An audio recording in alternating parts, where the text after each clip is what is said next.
যারা বাড়িতে বসে আছেন তাদের পরিষ্কার বার্তা দিচ্ছি, যারা বাড়িতে বসে আছে পরিষ্কার বার্তা দিচ্ছি।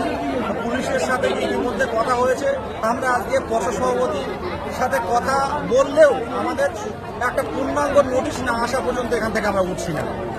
যারা বাড়িতে আছেন পরিষ্কার বলবো, আশেপাশে জেলার যারা আছেন তারা প্রাথমিক পর্ষদের সামনে চলে আসুন, প্রাথমিক শিক্ষা পর্ষদের সামনে চলে আসুন। ইতিমধ্যে আমরা মেন গেট অবরোধ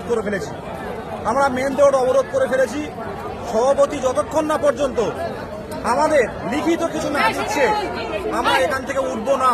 আপনারা যারা আশেপাশে জেলায় আছেন প্রত্যেকে আসুন।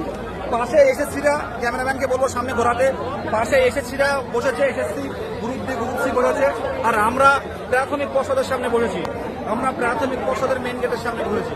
আমরা অনেকে বাড়ি থেকে বেরিয়ে পড়বো, অনেকে বেরিয়েছে, আর যারা বেরোননি এখনো পর্যন্ত, কেননা এই সুযোগ কিন্তু পাবো না। আমাদের এখানে যে সমস্ত ক্যান্ডিডেট রয়েছে, ক্যান্ডিডেট কিন্তু খুব একটা বেশি নেই। আপনারা যত আসবেন তত এই রাজপথটাকে আমরা আগলে রেখে দিতে পারবো।